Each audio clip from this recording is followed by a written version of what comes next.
happened, and they're happening now. That in itself leads to the tremendous possibility of this happening. There's a scientific principle. It's called Occam's razor.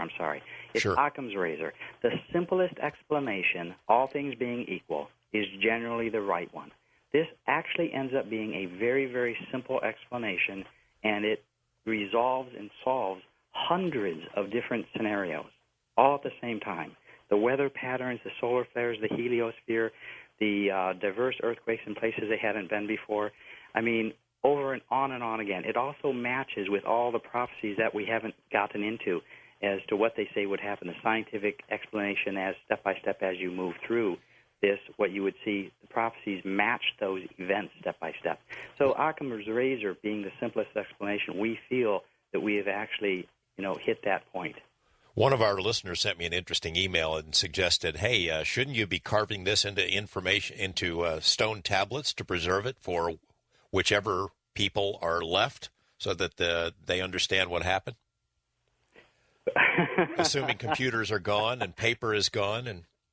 Well, it's not a bad idea. It's interesting. This is kind of why we're switching to prophecy, because quite honestly, theoretically, if you stopped the Earth from spinning, just theoretically, you stop it, you freeze it in space, and you don't let it spin up again, theoretically, the water on the planet right now could cover the highest mountain.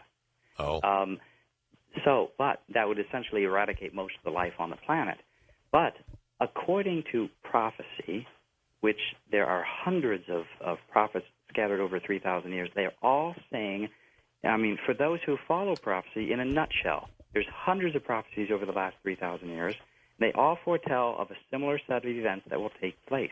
And they all imply that the timing of these events are to occur in the immediate future. But they also indicate roughly, with those that speak about death rates, they all roughly indicate that the death rate will be about two-thirds of the planet before a Mad Max scenario type situation takes over.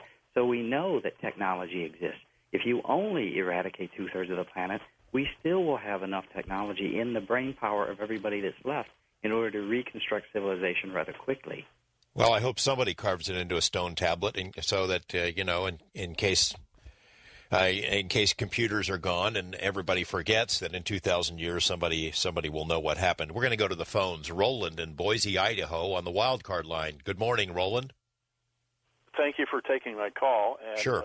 Good evening, Mr. Miller, or good morning, I should say. What I think that Mr. Miller's been talking about is relating to white world information, which is you can get on CNN and so on. But my question relates to the black world, which doesn't come out on CNN, and specifically about the HAARP project.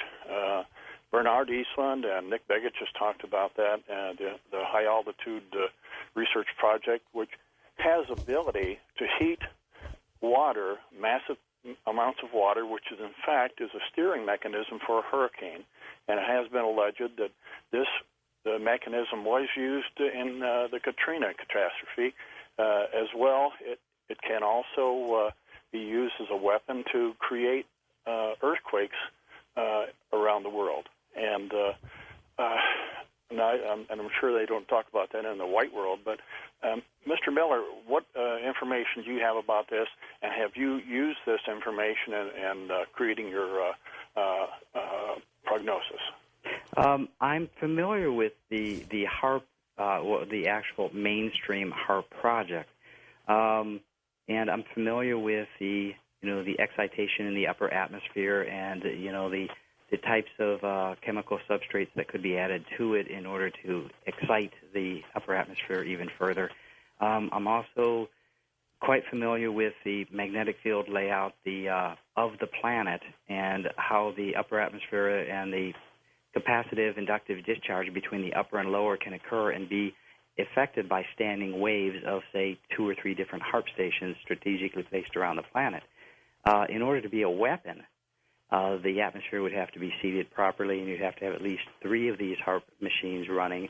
And then the weapon itself would not be creating earthquakes. It would actually be creating a standing wave at a particular spot in order for the external radiation, or basically the energy from outside of our atmosphere to come down like a lightning bolt and vaporize pretty much anything you wanted, a city block to a small town, and that could be done remotely.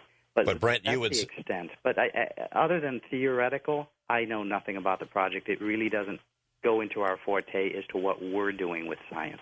And Brent, you would have to say that the things that Roland is talking about, the speculation about HAARP and weather modification, that would be, even if we can do all that some people suspect we can do, that would be small potatoes compared to the kind of changes you're talking about coming. Oh, completely insignificant.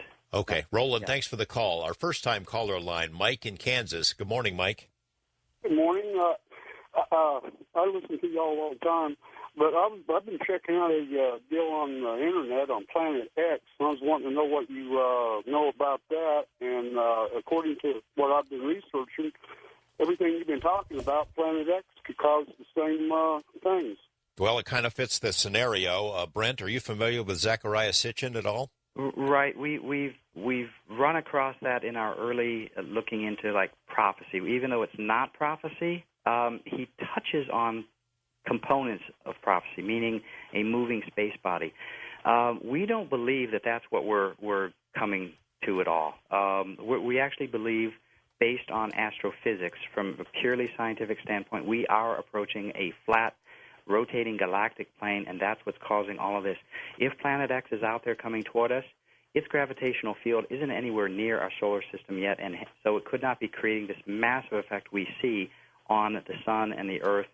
But I do know what you're talking about. There are many old texts that refer to and even modern type prophets that refer to a space body. For instance, the Corbin refers to this body as the destroyer. The Book of the Dead refers to a pole shift that occurred. Ancient writings refer, and let me see, the Corbin is a destroyer. Who is it? The bearded star. Nostradamus refers to it as the bearded star. Mother Shipton refers to it as the fiery dragon. The Mayans refer to it as the red comet. So I do know what you're talking about, but I do not believe that that is what's going to be causing this event. What you're referring to could possibly have caused the 705 BC event, but I don't believe it's going to be causing this one. That seems to supposedly have a cycle of every 3,600 years. Yeah, Mike is talking about Sitchin's work, and and that's based largely on information he obtained from studying the Sumerians, who had these kinds of predictions long ago, and the Sumerians, of course, had some other suggestions from what's left over of their records that they interacted with other beings. I imagine you have to stay away from any discussion of other beings, other intelligences, just for credibility reasons, right? We actually stay away from anything that would be considered paranormal or ESP. We strictly do not use remote viewing. We knew that subject would come up, so right from the very beginning we stay strictly away from it. So to answer your question, absolutely, we're familiar with those things, we know about them, but we really don't incorporate any of that information into our work. Mike, I appreciate your call and your question. Good point. We're going to take a short break, and when we come back, we'll be going to Cornelius and Mark and Neil and Rick and as many of your calls as we can with our guests, Brent Miller, founder of the Horizon Project. Stay with us on Coast to Coast AM. Brent Miller, the founder of the Horizon Project, paints a very grim picture for the future of our planet. And when we come back, we'll get to as many of your calls as we can. Stay with us on Coast to Coast AM. Welcome back, everyone. We've got about 20 minutes left with our guest, Brent Miller of the Horizon Project. We're going to our international line. Rick is in Ontario. Good morning, Rick. Good morning. What's on your mind? You mentioned earlier that under Antarctica was a tropical rainforest that was instantly frozen.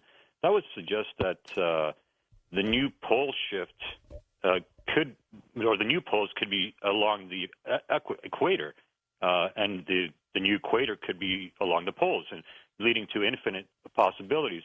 My question would be, did you know, according to scriptures, that Noah's Ark was built with metals that wouldn't be affected by magnetism, that is gold, silver, I believe it's bronze or copper. Actually, I wasn't aware of that, no. I thought it was wormwood or something like that. No, it's basically wood, but all the latches Oh, I are see. made of. Oh, the metal, non-magnetic metal. No, I actually see. wasn't